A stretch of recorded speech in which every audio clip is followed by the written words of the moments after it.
बिस्मिल्लाहिर्रहमानिर्रहीम अस्सलाम वालेकुम। क्या हाल है दोस्तों आपका। Welcome to our YouTube channel. इस वीडियो में बात करने वाले हैं शॉर्ट लेक्चर 156 टू 160 तक, और इसमें मौजूद थोड़े से जो इंपॉर्टेंट एमसीक्यूज़ और एक दो लॉन्ग और शॉर्ट क्वेश्चंस है वो हम डिस्कस करेंगे। ठीक है, बहुत मतलब ज़्यादा इंपॉर्टेंट टॉपिक्स नहीं है, जस्ट इनमें थोड़े से एमसीक्यूज़ हैं जो कि इंपॉर्टेंट है और रिपीटेड हैं। ठीक है, वो हम डिस्कस करेंगे। जो हमारे पास मॉड्यूल है 156। ठीक है, मॉड्यूल 156 क्या है, सेलेक्ट ऑपरेशंस की बात यहाँ पे हो रही है।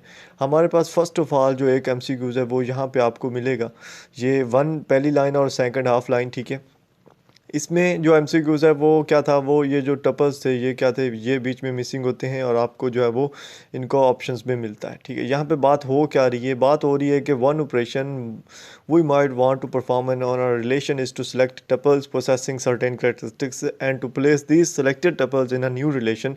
सेलेक्ट ऑपरेशन में जब हम कोई भी एक ऑपरेशन परफॉर्म करना चाह रहे होते हैं तो हम क्या करते हैं कि अपनी मर्ज़ी का एक टपल सेलेक्ट करते हैं जिसमें ख़ास जो होती हैं खसूसियात होती हैं, और उसको हम नेक्स्ट जो हमारी प्लेस होती है जहाँ पे हमने उस सेलेक्टेड टपल्स को रखना होता है वहाँ पे रख के एक न्यू रिलेशन क्रिएट करते हैं।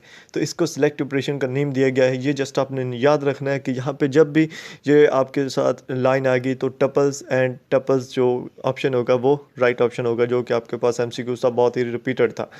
तो उसके बाद आपको सेलेक्ट ऑपरेशंस का थोड़ा सा आइडिया होना चाहिए कि सेलेक्ट ऑपरेशन की जो स्टेटमेंट होती है वो क्या होती है।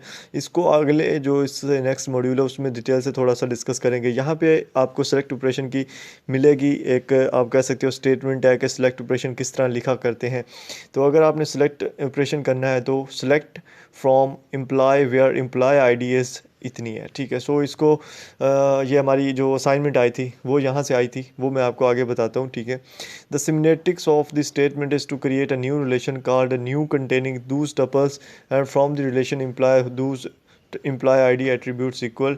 तो इसमें अगर आप इसको याद करते हो तो कोई फ़ायदा नहीं है इसको याद करने का, जस्ट इसका जो एक सिलेक्ट ऑपरेशन की एक चीज़ याद करनी है वो हम नेक्स्ट मॉड्यूल में देखते हैं। यहाँ पे आपको सिलेक्ट ऑपरेशन की जो है ना वो ये याद करना है कि जो सिलेक्ट ऑपरेशन होता है वो रिलेशन से क्या एक्सट्रैक्ट करता है। तो वो क्या करता है, वो एक्सट्रैक्ट करता है रोज़ को फ्रॉम द रिलेशन।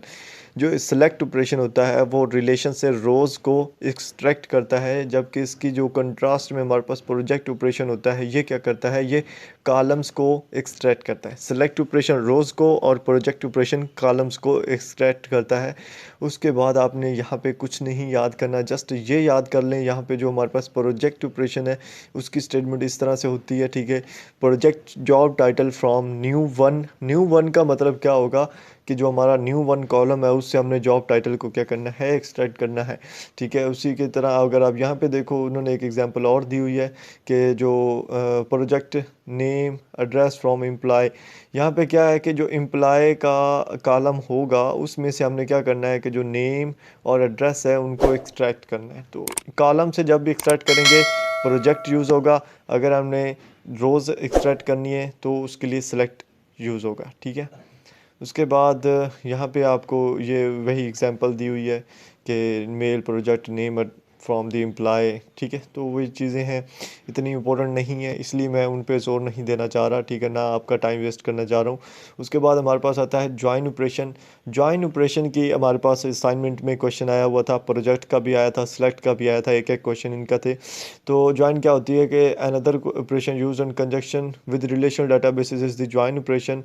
ठीक है, ये इसकी डेफिनेशन नहीं है जो ये ब्लू सी हाईलाइट हुई हुई है, sorry.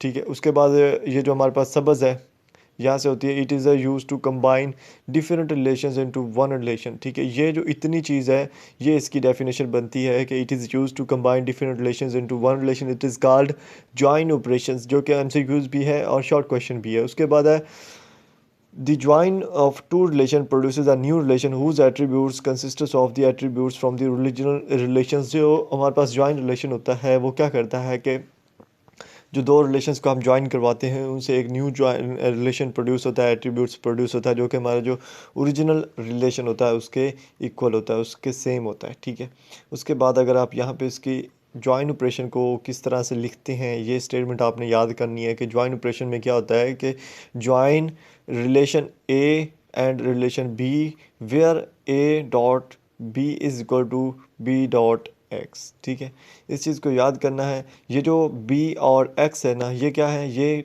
In to tuples are equal, यानी वो क्या है, वो टपल्स को जाहिर कर रहे हैं। ठीक है, बाकी दो जो है वो ए और बी रिलेशंस है। ठीक है, तो लिखने का जो तरीकाकार है जॉइन ऑपरेशंस को, वो ये है, चाहे यहाँ पे ए की जगह पे एम्प्लॉय आईडी हो या यहाँ पे एम्प्लॉय नेम हो, कोई भी हो, लिखने का तरीका ये है। इस चीज़ को याद रखना है कि लिखने का तरीका क्या है। ठीक है, बेसिक जो आप कह लो कि जो स्ट्रक्चर है बेसिक, वो क्या है। ठीक है, तो उसके बाद आपने यहाँ पे कुछ नहीं याद करना, यहाँ पे वही अगेन अगेन दिया हुआ है। उसके बाद ज्वाइन का अगेन दिया हुआ है, या सॉरी ज्वाइन का कह रहा हूँ कि यही जो हमारे पास हाँ ज्वाइन ऑपरेटर है ना, इसकी एक एग्जांपल दी हुई है जिसमें उन्होंने क्या किया है कि असाइनमेंट ए की जगह ले लिया है, यानी एक टपल ले लिया, सॉरी क्या कहते हैं रिलेशन, और जॉब जो है वो दूसरा रिलेशन बी की जगह पे ले लिया है। ठीक है, आप उस वैसे ही पढ़ सकते हैं, join A and B where A dot W, W क्या आएगा, जो कि टपल है हमारे पास, और जॉब डॉट जॉब आईडी, जो कि हमारे पास क्या आएगा, मतलब कि वो भी एक टपल है। ठीक है, वो यहाँ पे नीचे एग्जांपल में भी समझाया हुआ है यहाँ पे। ठीक है, तो ये भी वही चीज़ें, इनको भी याद करने की ज़रूरत नहीं है, ये जो नीचे आ रही हैं इनको भी याद करने की ज़रूरत नहीं है। जस्ट मैं जो आपको कह रहा हूँ ना, वो अगर आप याद कर लेते हो तो आप इजीली जो है ना वो इससे अच्छे मार्क्स ले सकते हो। ठीक है, कुछ भी और याद करने की ज़रूरत नहीं, इस तरह का कभी क्वेश्चन आया नहीं। जस्ट वो ये पूछ सकते हैं कि उसका जो बेसिक स्ट्रक्चर है वो क्या है। ठीक है, या एमसीक्यूज़ में बेसिक स्ट्रक्चर दिया होगा और आपने उसको चूज़ करना होगा कि कौन सा है। ठीक है, उसके बाद होता है object oriented databases. Object oriented databases में क्या होता है कि ऑब्जेक्ट्स यूज़ किए जाते हैं, जो हमने पहला देखा था ऑब्जेक्ट ओरिएंटेड पैराडियम है। ठीक है, ये उसी पैराडियम पे ही बेस करता है, और इसमें क्या होता है कि this approach leads to an object oriented database consisting of objects that are linked to each other to reflect their relationships. इसमें सिंपली वही ऑब्जेक्ट्स एक दूसरे के साथ लिंकेड होते हैं, और वो क्या करते हैं, एक रिलेशनशिप जो होता है वो क्रिएट कर रहे होते हैं, रिफ्लेक्ट उसने उनसे पता चलता है कि ये एक रिलेशन है। ठीक है, उसके बाद यहाँ पे एग्जांपल में उन्होंने क्या कहा है कि अगर हमारे पास एक ऑब्जेक्ट ओरिएंटेड पैराडियम हो या डाटाबेस हो फ्रॉम एम्प्लॉयज़ क्लास से, तो उसमें हमारे पास एम्प्लॉय का नेम होना चाहिए, नेम एड्रेस और उसका जो एसएस नंबर है वो। ठीक है, उसके बाद यहाँ पे कुछ नहीं आपने याद करना। ठीक है, उसके बाद यहाँ पे आप देखो तो यहाँ पे आपको नज़र आएगा the links between the various objects are represented by lines connecting the related objects. ठीक है, जो लिंक्स हैं डिफरेंट ऑब्जेक्ट्स के दरमियान, वो एक कनेक्टेड लाइंस के तौर पर आपको नज़र आएंगे। ये भी एज एमसीक्यूज आपने याद करना, और कुछ नहीं याद करना। ठीक है, यहाँ पे जो इंपॉर्टेंट एमसीक्यूज है इस मॉड्यूल में, वो आपको यहाँ पे नज़र आएगा।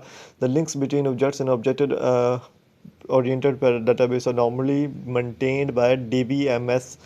ठीक है, जो लिंक्स होंगे ऑब्जेक्ट्स ओरिएंटेड डाटाबेस में, वो किसके ज़रिए मेंटेन किए जाते हैं, तो वो DBMS के ज़रिए मेंटेन किए जाते हैं। ये एमसीक्यूज़ रिपीट हुआ है इस दफ़ा जो क्विज़ थर्ड था उसमें भी। ठीक है, उसके बाद अगर यहाँ पे आप देखो तो यहाँ पे परसिस्टेंट क्या होता है, ऐसा डाटाबेस जिसमें हमने ऑब्जेक्ट्स क्रिएट किए, ठीक है, डाटाबेस में ऐड किए, देन क्या किए हमने, सेव करके प्रोग्राम को क्रिएट किया, क्रिएट करने के बाद उसको हमने ख़त्म कर दिया, लेकिन वो जो ऑब्जेक्ट्स थे वो क्या होते हैं, वो परसिस्टेंट होते हैं। वो परसिस्टेंट होता है मतलब पुख्ता रहना, किसी चीज़ पे जमे रहना।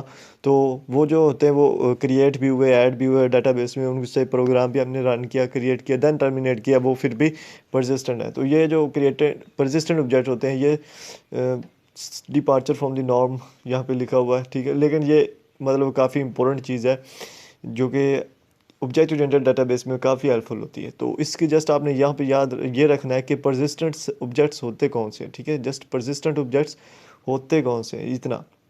यहाँ पे अगर आप आओ 160 में, तो यहाँ पे आपको आएगी मेंटेनिंग डीबी इंटीग्रिटी। ठीक है, डी डाटाबेस इंटीग्रिटी को मेंटेन किस तरह से करना होता है, ये मेंटेन क्यों किया जाता है, ताकि जो कोई पर्सनल इंफॉर्मेशन हो वो कोई दूसरा बंदा चुरा ना ले। यहाँ पे लिखा हुआ they tend to having a single objective, इसका एक ही ऑब्जेक्टिव है, वो ये है कि to shield the user from technical details of database implementation, मतलब कि जो डाटाबेसेस की इम्प्लीमेंशंस की जो टेक्निकल डिटेल्स हैं उससे यूज़र को क्या करना है, बचा के रखना है कि असल जो चीज़ है वो यूज़र को पता ना चले। ठीक है, डाटाबेस यही चीज़ होती है, जस्ट बंदा यूज़ करे लेकिन उसको जो उसके अंदर के राज हैं वो ना पता हो। ठीक है, तो अगर इंटर जो अंदर की इंफॉर्मेशन है वो बाहर चली जाए तो उससे बहुत सारे डिज़ास्टर्स हो सकती हैं। ठीक है, और अगर इस तरह का कोई सीन आता है, कोई एरर आता है, इरेनियस आइटम्स जो कि आपके डाटाबेस में आ जाती है, तो उसकी वजह से क्या होता है कि डाटाबेस ख़राब हो जाता है, लेकिन उसकी एक बैकअप कॉपी होती है जिसकी वजह से हम उसको बैकअप भी, डाटा को बैकअप कर सकते हैं। और ये जो होता है वो कुछ पीपल्स के लिए और फाइनेंशियल लॉस भी होता है अगर इस तरह का चीज़ आया और आपके पास बैकअप कॉपी भी ना हो तो उसके फाइनेंशियल लॉस भी होता है और पीपल्स को भी लॉस होता है, इन्फॉर्मेशन भी चली जाती है, ठीक है। तो ये मेंटेनिंग डाटाबेस इंटीग्रिटी में और कुछ भी याद नहीं करना, जस्ट इतना आपको पता होना चाहिए कि क्या होता है मेंटेनिंग डाटाबेस इंटीग्रिटी, के डेटाबेस के में जो इन्फॉर्मेशन को किसी भी यूज़र से हाइड करके रखना है, जस्ट उसको इतनी इन्फॉर्मेशन प्रोवाइड करनी जो उसके फ़ायदे के लिए, उससे ज़्यादा नहीं, ठीक है।